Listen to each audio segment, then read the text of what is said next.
continuación, programa informativo. Contiene elementos de lenguaje, salud, sexo y violencia que no requieren de la supervisión de padres o representantes. Sentencia: manifestar no es un derecho absoluto. Transitar libremente por tus calles sí lo es. Tercera reunión: garantizan justicia a víctimas del 11A. Cálculos: en 4.1% se ubicó la inflación en tercer mes del año. A un paso de la santidad, exaltan legado de Juan Pablo II. Fracaso rotundo: no hallaron ni estelas del avión Malazo. Quiebre institucional, denuncian intento de golpe en Bolivia. Se fue la bola. Navarro y Callaspo conectaron jonrón en las grandes ligas.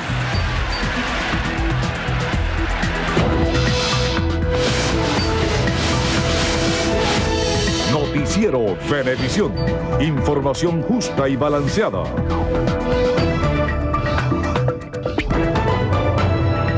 ¿Qué tal, amigos? Muy buenas tardes. Sean todos bienvenidos a la emisión meridiana de Noticiero Venevisión. En Trina Yepes, Eduardo Rodríguez Yoliti, estamos listos para las informaciones. Durante la tercera reunión entre gobierno y oposición quedaron establecidas 3 comisiones de trabajo. El vicepresidente de la República, Jorge Arriaza, aseguró que mantendrán las mesas de diálogo y garantizó justicia a las víctimas del 11 de abril. Glenda Hernández con la información. El encuentro se llevó a cabo en la Vicepresidencia de la República. Asistieron representantes de la Mesa de la Unidad, del Gobierno Nacional, cancilleres de UNASUR y el nuncio apostólico Aldo Giordano.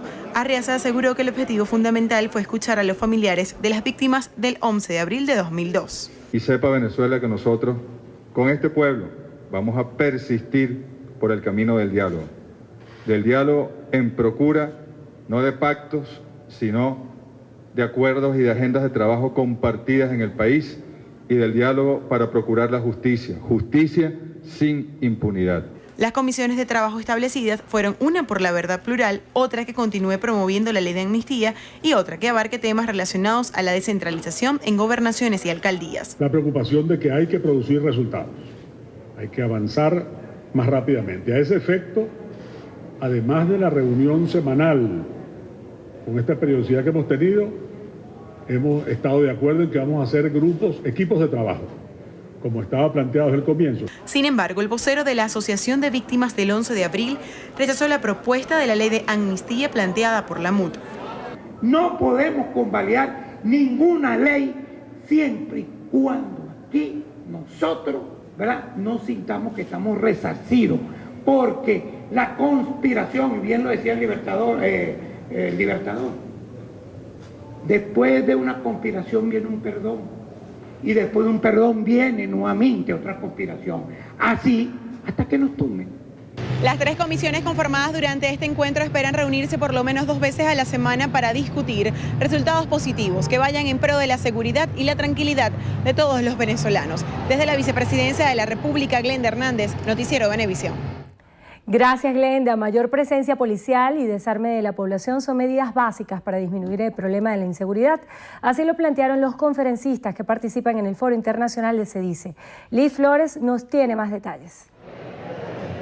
Hola, Endrina, muchísimas gracias por este pase en vivo y directo. Les podemos decir que a lo largo de toda la mañana de hoy el tema central ha sido el de la inseguridad. Por Venezuela participó Trino Márquez, él es director de CEDICE, y dice que el problema de la violencia y la inseguridad debe ser abordado de una manera integral a través del fortalecimiento de todos los cuerpos policiales, de una profesionalización de los policías y también a través del combate de la impunidad, porque desde su punto de vista esto tiene alta incidencia en los delitos que se cometen en el país. Escuchemos sus reflexiones. El segundo gobierno de Rafael Caldera fue 1998.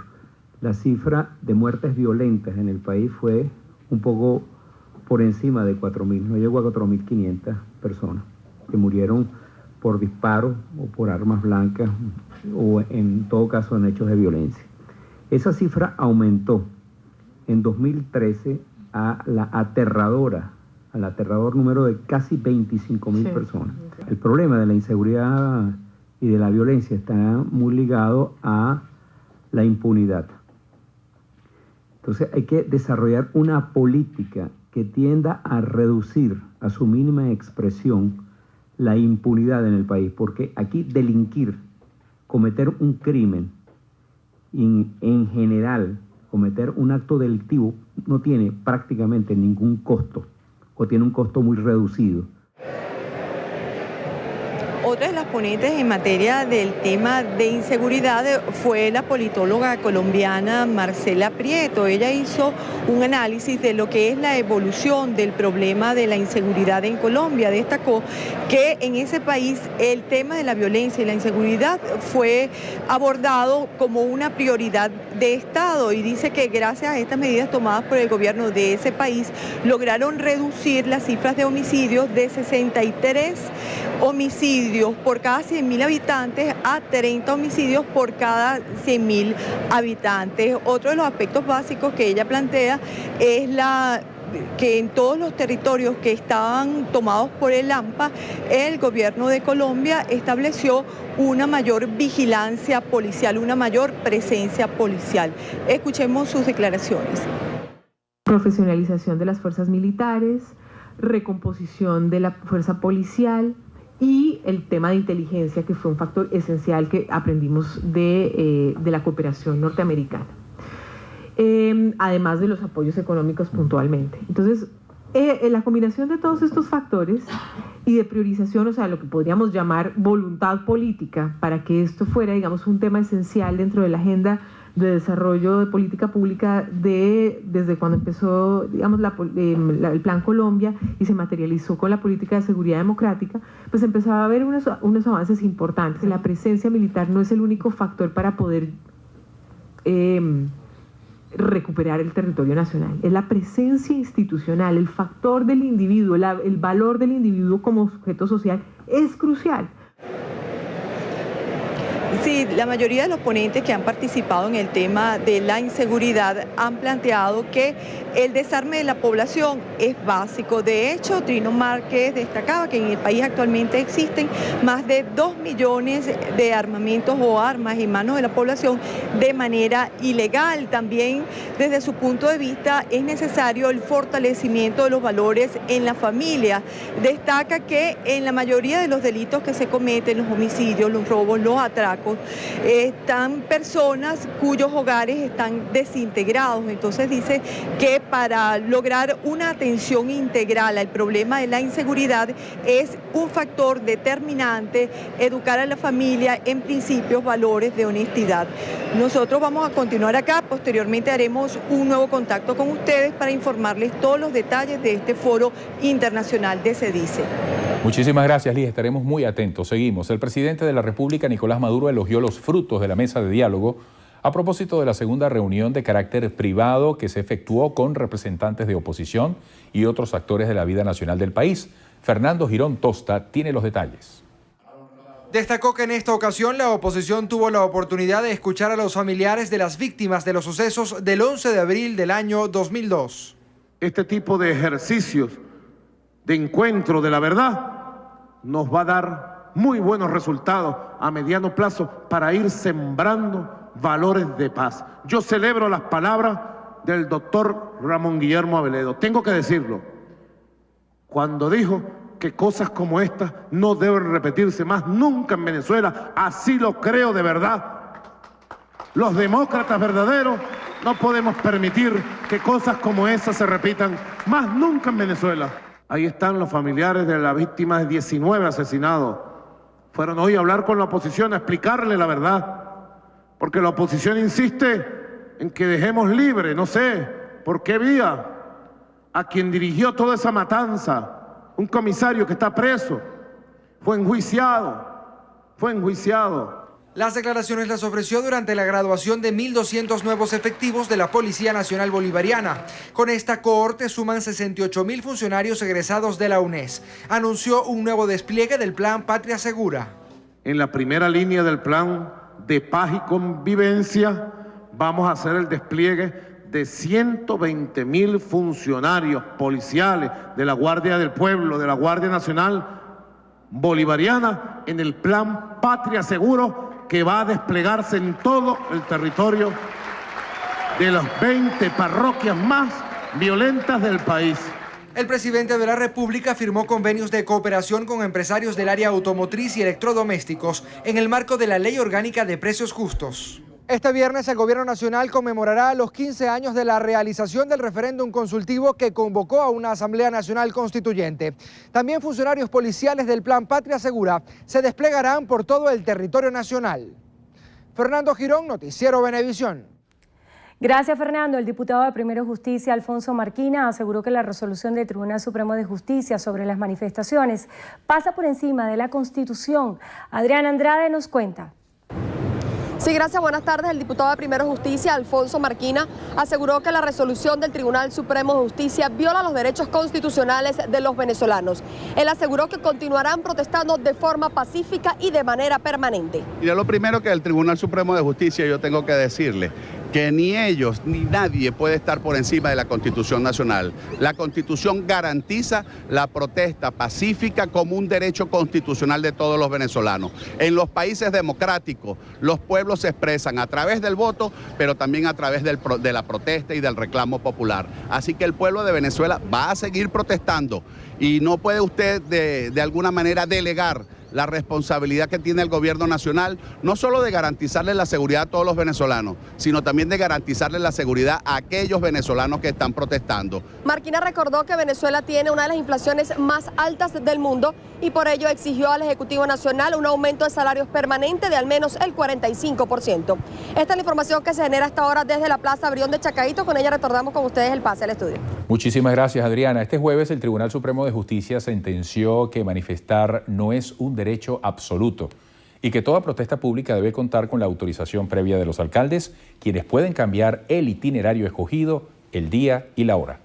El fallo de la Sala Constitucional interpreta el artículo 68 de la Constitución, que garantiza el derecho a manifestar pacíficamente y sin armas, sin otros requisitos que los que establezca la ley, señalando que ese derecho no es absoluto, ya que debe ejercerse, en este caso conforme a la ley de partidos políticos, reuniones públicas y manifestaciones. Asimismo, indican que las policías municipales tienen competencia compartida en orden público y su control, estando obligadas a colaborar con el resto de los cuerpos de seguridad. Por último, se determina que la Fiscalía determinará, a solicitud del alcalde, la responsabilidad penal y jurídica derivada de la desobediencia a la autoridad. El presidente del Centro de Estudiantes de la Universidad Católica Santa Rosa, Eusebio Costa, manifestó que la sentencia del Tribunal Supremo de Justicia que condiciona el derecho a la manifestación pacífica constituye un golpe a la Constitución. Costa reiteró que el movimiento estudiantil marchará este sábado 26 de abril contra la reforma educativa. Un mensaje contundente y lo respondemos al día siguiente, en la mañana, sin esperar mucho tiempo. Nosotros no vamos a abandonar las calles ni le van a meter represión psicológica ni física al pueblo. No le tenemos miedo a la juventud. Mañana tenemos una marcha convocada en contra de la sentencia 058 de educación. Nosotros no le vamos a tener miedo a esta sentencia del TCJ, que busca meterle miedo al pueblo, repito, que busca que los estudiantes abandonemos la lucha, que desviemos el tema de atención, y esto no lo van a lograr. El Papa Francisco expresó su felicidad por proclamar la santidad de Karol Wojtyła, a quien describió como un gran hombre y papa, en un mensaje que envió a los fieles polacos. El pontífice señaló en una carta que está agradecido a Juan Pablo II por su servicio sin descanso, su guía espiritual y su extraordinario testimonio de santidad. Para Francisco, el Papa polaco abrió la sociedad, la cultura, los sistemas políticos y económicos a Cristo. El Papa agradeció a los medios de comunicación que transmitirán la canonización de los dos papas al resto de la población, que no podrá desplazarse a Roma este domingo. Las autoridades australianas aseguraron que la operación de búsqueda del avión de Malaysia Airlines está a punto de concluir tras 7 semanas de intenso trabajo. El submarino no tripulado culminó este viernes su 10ª y última misión en una zona delimitada por los investigadores de la costa australiana, donde se detectaron supuestas señales de la caja negra del avión desaparecido el pasado 8 de marzo. El aparato marítimo no encontró ningún rastro relacionado con la nave, por lo que esperan que el área de búsqueda sea ampliada. Amigos, tenemos otra pausa y regresaremos con mucho más para ustedes. ¿Puede haber una visión compartida en el intento de diálogo? ¿Cuáles son las respuestas que requieren los problemas de producción, costos y abastecimiento de alimentos? De estos y otros temas estaré conversando con el diputado a la Asamblea Nacional, Hiram Gaviria. Al Descubierto, este domingo a las 11 de la noche por Venevisión.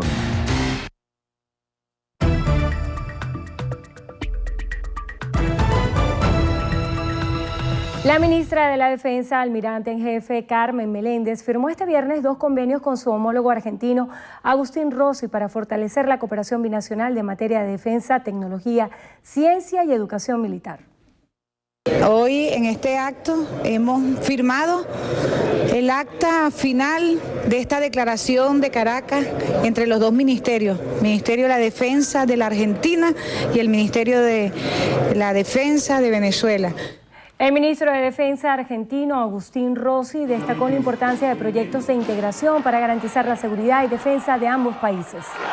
Son dos convenios que tienen dos aspectos. Uno de ellos es toda la colaboración alrededor de lo que significa la capacitación y la formación de los integrantes de las Fuerzas Armadas Argentinas y las Fuerzas Armadas venezolanas. Y el otro aspecto también importante es todo lo que significa la colaboración en materia de ciencia, tecnología y de la industria para la defensa. La presidenta de la Cámara Venezolana de la Educación Privada, María Teresa Hernández de Curiel, calificó como adoctrinante el currículo que se pretende aplicar en los colegios. Destacó la necesidad de mejorar la calidad del docente. Ni los gobiernos, ni la sociedad venezolana ha valorado en su justa medida la labor de los docentes venezolanos. Lograr la calidad educativa en el sistema escolar venezolano no depende de poner en práctica un currículum adoctrinante basado en el Plan de la Patria de 2013-2019. La Cámara de Educación Privada planteó al Gobierno Nacional una serie de reformas en el currículo escolar que permitan la formación libre de los docentes y alumnos. Considera que el instrumento es una violación a la Constitución y los tratados internacionales. Para el mes de marzo, la inflación se ubicó en 4,1%, de acuerdo con el Banco Central de Venezuela. El rubro de alimentos y bebidas no alcohólicas aumentó en 6,1%. En el informe del ente emisor se atribuye a las protestas violentas la afectación del normal desempeño de las fuerzas productivas, el comercio, la distribución y, en general, la vida económica nacional. El dirigente del Partido Socialista Unido de Venezuela, Nicolás Maduro Guerra, aseguró que el PSUV sigue siendo la primera fuerza política del país. Euclides Sotillo con el reporte. Durante una asamblea con las unidades de batalla Bolívar Chávez de la parroquia del Valle, Maduro Guerra llamó a intensificar el trabajo político en las comunidades. Destacó la importancia de la organización. Se ve bastante trabajo político. El Valle siempre ha sido una parroquia histórica de la revolución del 27 de febrero del 89 y del 4 de febrero del 92. Y siempre ha habido cohesión de la fuerza revolucionaria en el Valle, en Cochi y en Santa Rosalía. Jorge Rodríguez asegura que la revolución bolivariana está más fortalecida que nunca. Lamentó que la oposición no reconozca la fuerza política del gobierno. Tienen que reconocer que somos mayoría. Tienen que reconocer que les hemos ganado 18 de 19 elecciones. Tienen que reconocer que de las últimas 4 elecciones les hemos ganado en todas. Los dirigentes del PSUV también aseguraron que todos los aspectos que sean abordados durante las asambleas parroquiales serán discutidos en profundidad durante el Congreso Nacional del Partido Socialista Unido, a realizarse en Caracas los días 26, 27 y 28 de junio. Euclides Sotillo, Noticiero Venevisión. Gracias, Euclides. Amigos, otra pausa y sigan allí, regresaremos.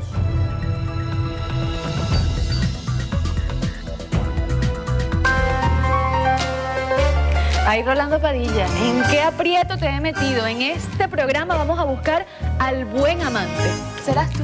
Mira, no se lo vayan a perder. Se va a hablar de juguetes sexuales, de frutas y de hortalizas. Cuidado, ¿eh?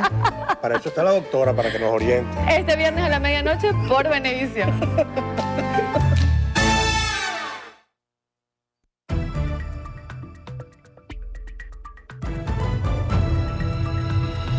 Amigos, continuamos. En Maracaibo, organismos de seguridad allanaron la vivienda de una agencia de modelaje en la que se practicaba pornografía infantil. Por el caso, solo una persona ha sido detenida. Fabiola Yaquinto nos amplía la información. El procedimiento fue emprendido en una vivienda del barrio Las Marías, en el oeste de Maracaibo, tras la denuncia de varias menores, víctimas de Adolfredo Rafael Matos, director de Latin Model International, agencia donde menores de entre 9 y 15 años eran fotografiadas desnudas y varias de ellas fueron abusadas sexualmente para hacer pornografía infantil. Esta persona está haciendo ahorita, tiene orden de aprehensión, conjuntamente con la concubina, que también es una menor, y hasta ahora hay 6 víctimas. 2 de 10 años, 2 de 12 años y una de 9 años y una de 15 años. Adolfredo Matos se encuentra prófugo de la justicia junto a su pareja. Solo su madre, quien lo apoyaba al momento de cometer estos crímenes, identificada como Fanny Omaira González, es hasta ahora la única detenida por el caso en el que al menos 15 niñas resultaron víctimas de pornografía infantil. Se está haciendo un análisis profundo para poder tener responsabilidades, vinculaciones, y cualquier otra persona que esté haciendo esto, bueno, también poner la orden de la Fiscalía, que sea castigado con todo el peso de la ley. Según la Policía Científica, Adolfredo Matos presenta antecedentes por violación, porte ilícito de armas y robo agravado. Hasta ahora las autoridades en conjunto emprenden acciones para lograr la captura de este delincuente. Desde el estado Zulia, Fabiola Yaquinto, Noticiero Venevisión. Gracias, Fabiola. Más allá de nuestras fronteras, en Brasil, las autoridades se comprometieron a investigar la muerte de un bailarín en Río de Janeiro, luego de que se reportaran nuevos enfrentamientos entre habitantes indignados y policías antimotines.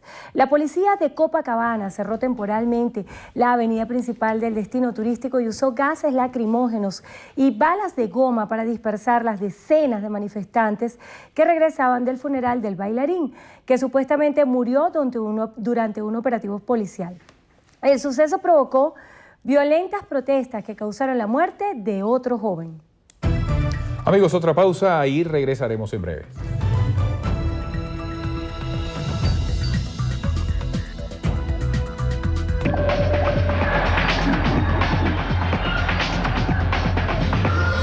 Comenzamos los deportes con béisbol de Grandes Ligas, porque este jueves Dioner Navarro conectó su primer jonrón de la temporada en la derrota de su equipo, los Azulejos de Toronto, frente a los Orioles de Baltimore de 11 carreras por 4. Navarro la sacó en el segundo inning para inaugurar la pizarra, pero no fue suficiente. Terminó de 4-1 con cuadrangular, una carrera remolcada, una anotada y un ponche.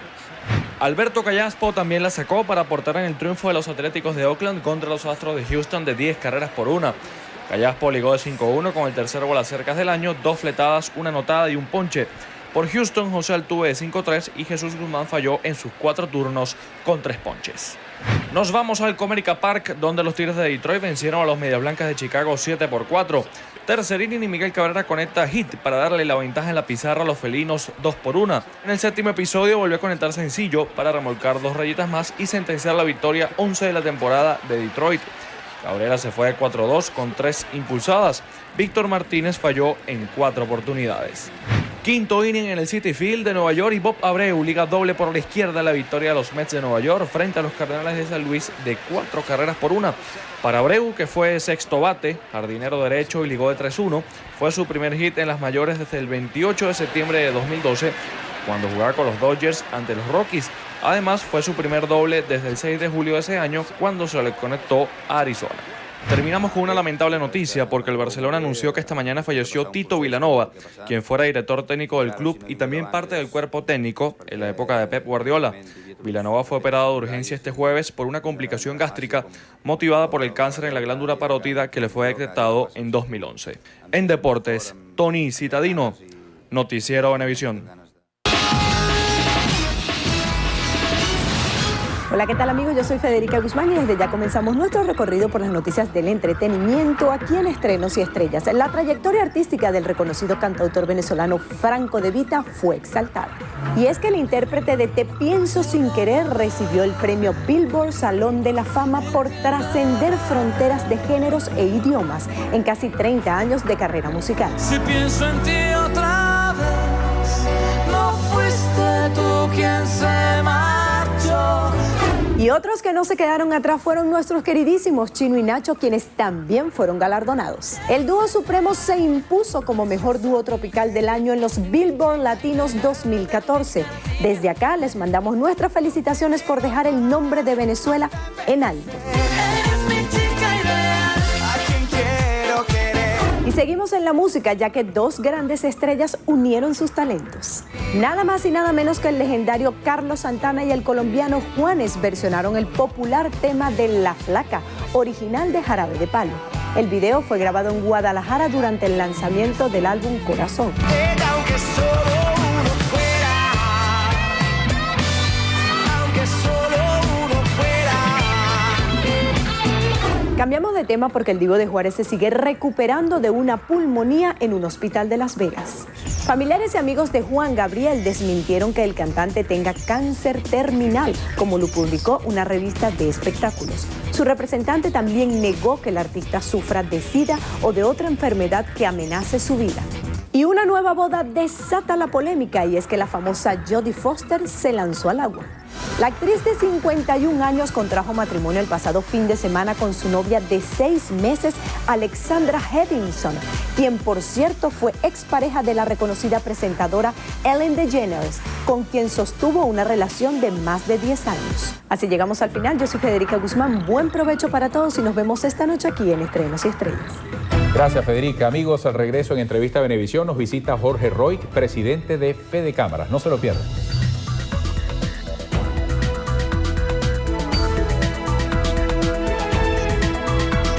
Entrevista Venevisión, líder en opinión, por tu canal independiente, Venevisión. Amigos, estamos ya frente a Jorge Roig, presidente de Fede Cámaras. Bienvenido, como siempre, a Entrevista Venevisión. Gracias, Eduardo. Momento oportuno para conversar de confianza, de futuro. Se habla de guerra económica, también se habla de diálogo. Hay analistas que dicen que quizás, lo plantean como pregunta, ¿será que en el aspecto económico se ha avanzado más rápido que en el aspecto político, en esto del diálogo?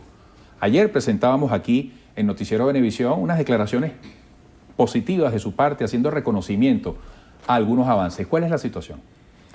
Sí, la verdad es que tiene que avanzar más rápidamente el diálogo económico que el diálogo político, entre otras cosas porque tú en el diálogo político estás conversando con alguien que quiere tu cargo, que no es el caso de Fede Cámaras. En Fede Cámaras no queremos el cargo del gobierno, lo que queremos es un objetivo común, que es que haya una mejor economía para un más sano ambiente de negocio.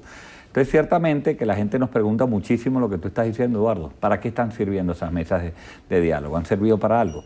Y yo tengo que reconocerte que en 2 meses lo que ha ocurrido es, quizás la gente no se da cuenta porque hay un enturbiado clima político y social fuera en las calles que no deja ver algunos ajustes económicos que han venido haciendo el gobierno. Llámese una liberación de un nuevo tipo de cambio que por lo menos se puede acceder, llámese que hay un nuevo esquema para exportar, llámese que hay una flexibilización en los esquemas laborales, se han reconocido precios que tenían casi 3 años que no se reconocían. En fin, la gente como que no se da cuenta, pero ciertamente yo estoy muy orgulloso de que por lo menos en esos espacios que hemos tenido de diálogo ocurren más cosas que si tú estás fuera sentado de la mesa. Así que yo reivindico el diálogo y sigo defendiendo que es la mejor manera de hacer los cambios con el sector gobierno. Ahora, se habla de una ofensiva económica, se alude a una guerra económica.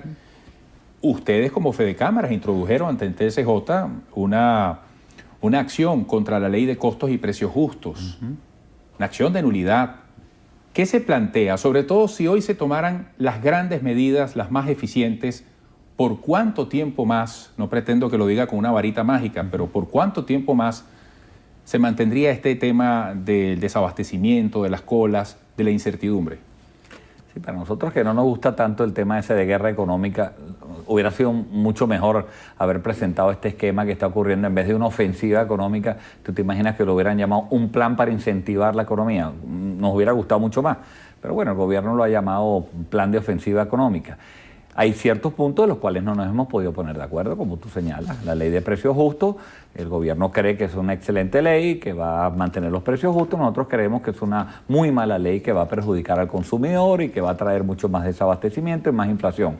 Y ciertamente la manera de dirimir esas diferencias es a través de un tribunal independiente, que es el Tribunal Supremo de Justicia, en un estado donde existe o debería existir la separación de poderes. Lo que nosotros estamos demandando de la ley no es precisamente el margen de comercialización. Es bueno que la gente sepa, no es que ahora los empresarios no quieren que les ajusten el 30%, ese no es el problema. El problema que estamos demandando es que hay penas superiores a de 14 años, como un carnicero esta mañana, que era increíble ver en televisión que que un carnicero que vendía carne segunda primero, entonces estaban metiendo presos a la junta directiva y multas de 3.000 millones de bolívares. Son penas desproporcionadas absolutamente. Yo no quiero defender ni al carnicero ni a nadie, pero hay muchas más cosas más importantes de las cuales se debería preocupar las autoridades. Además hay ataques contra la libertad.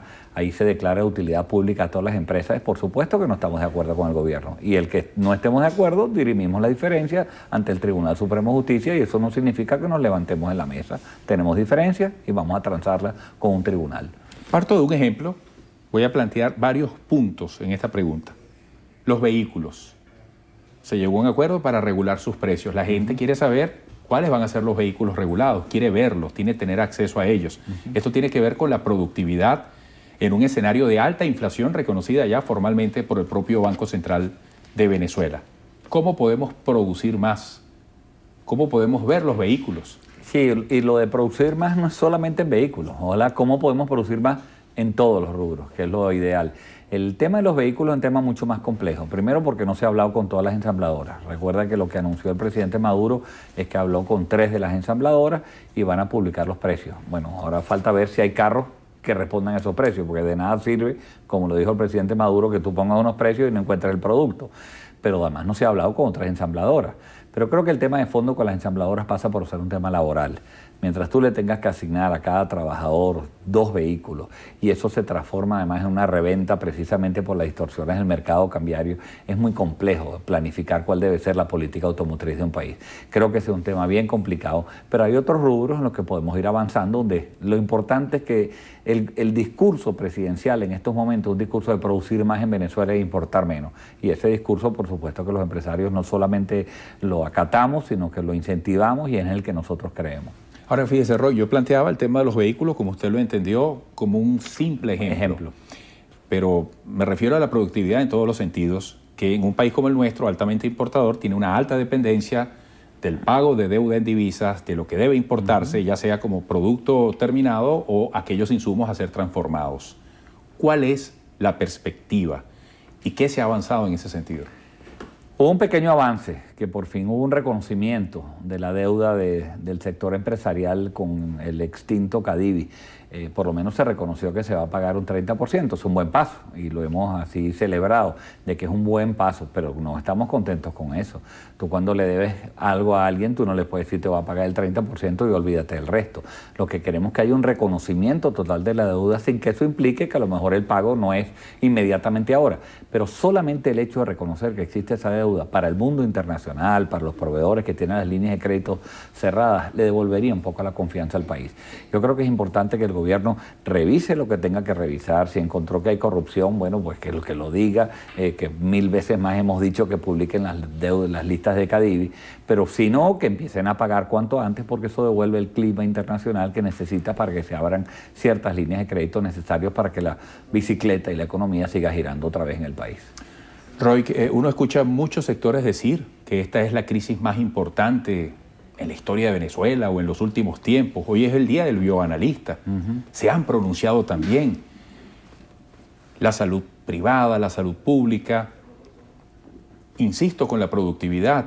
Alguien que vende café con leche, por ejemplo, y dice que no consigue la leche a través de los canales de distribución regulares y tiene que cruzar la calle y buscarla en aquel supermercado donde la haya, o tiene que pagarla por encima sin poder facturar para poder vender el café con leche. ¿Cómo? Y hay quienes dicen también que no hay suficientes dólares, que esa cola o esa lentitud es por esa razón. Aquí lo estoy llevando incluso a un análisis que toca lo político, pero en estos días, en ese encuentro, el presidente Maduro se comprometía y hablaba del fondo chino y de una serie de mecanismos financieros para aportar el recurso que es necesario.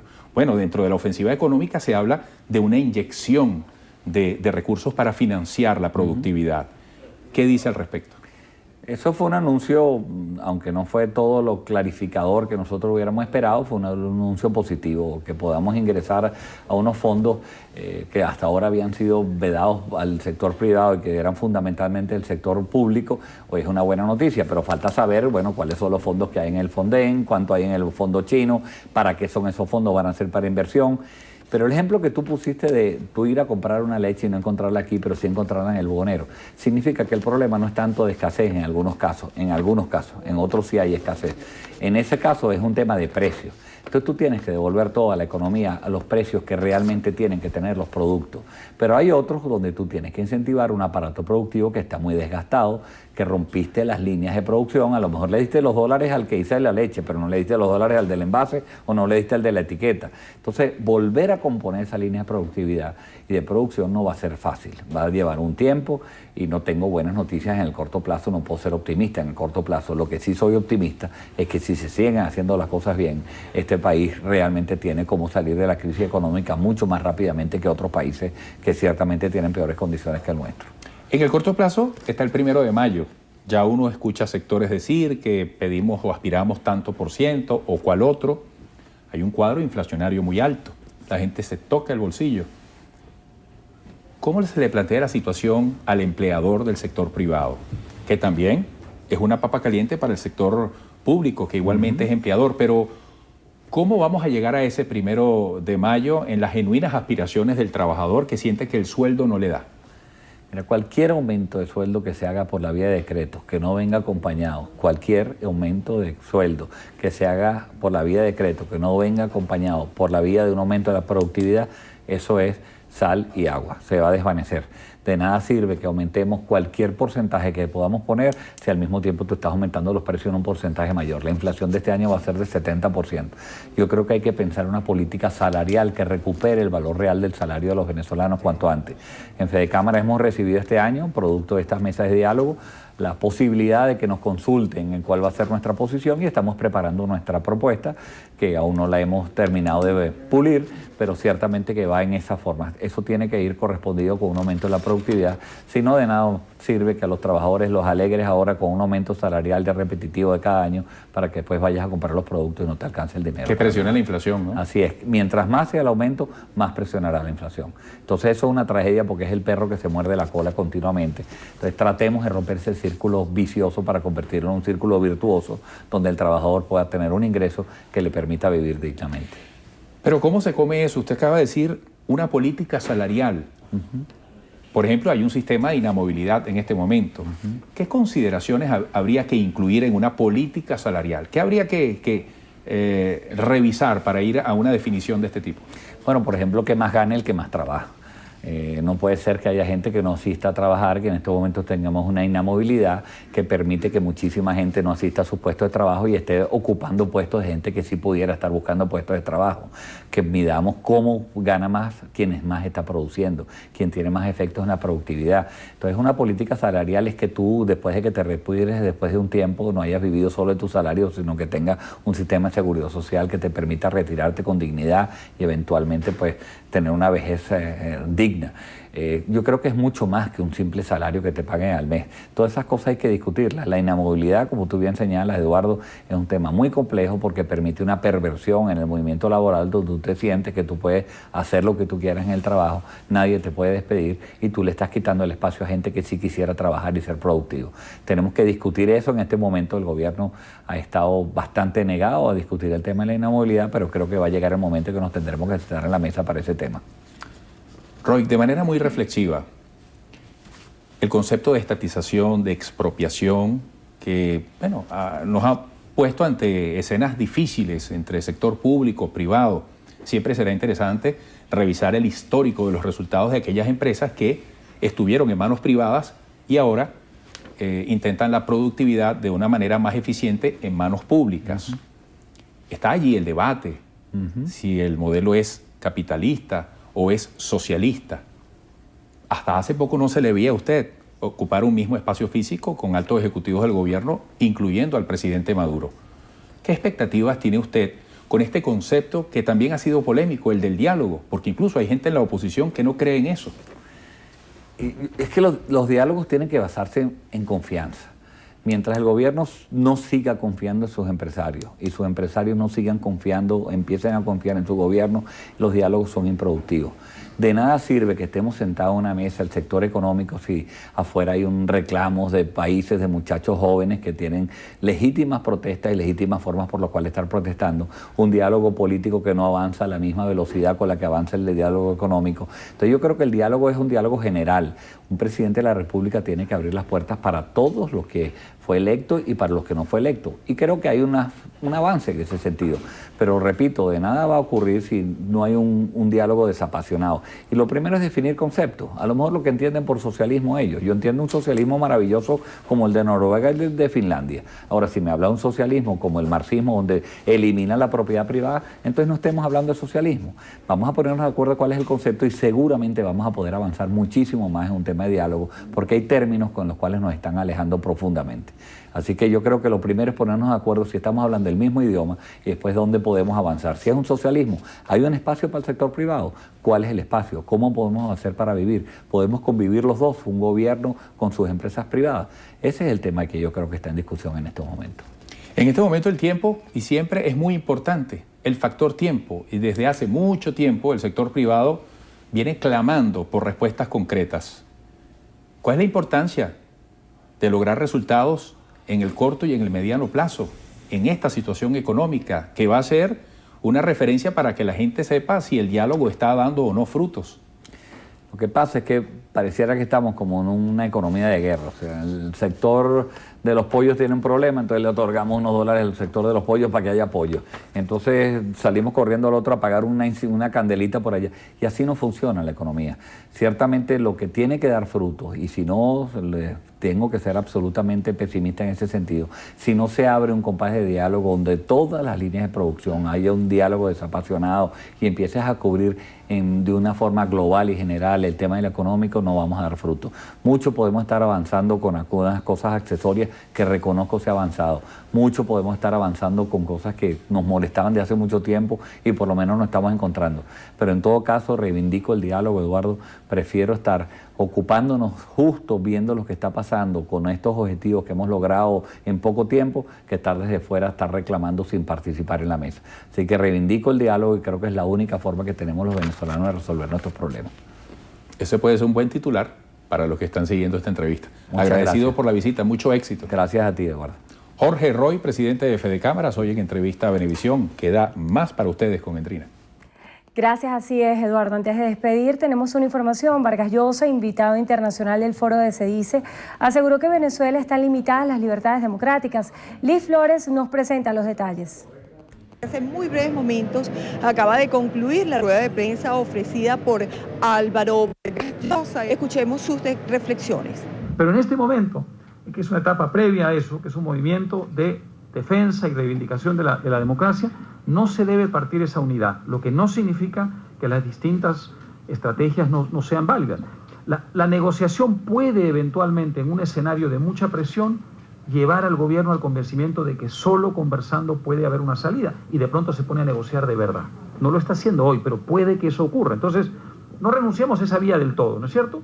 Pero, por otro lado, si se renuncia a la vía de la movilización y de la resistencia civil, que es lo que ha forzado al gobierno a esta negociación, evidentemente se acabó toda posibilidad por un buen tiempo en Venezuela de volver a la democracia. Entonces, y bien, amigos, nosotros les podemos informar que para hoy a las 3 de la tarde está prevista la clausura de este foro organizado por CEDICE con motivo de sus 30 años de fundación. Les decimos que el escritor peruano Mario Vargas Llosa será la figura estelar. Él es quien va a hacer la clausura oficial de este evento. Les recordamos que durante estos 2 últimos días se han reflexionado sobre diferentes tópicos relacionados con la situación no solamente de Venezuela, sino de América Latina. Nosotros vamos a estar pendientes acá para mantenerlos al tanto de todas las conclusiones y reflexiones de este foro de CEDICE. Muchísimas gracias, Liz. Amigos, hasta aquí la presente emisión de su Noticiero Venevisión. Y recuerden, Noticiero Venevisión, Canal 4 reporta y ustedes deciden. Que tengan todos feliz tarde.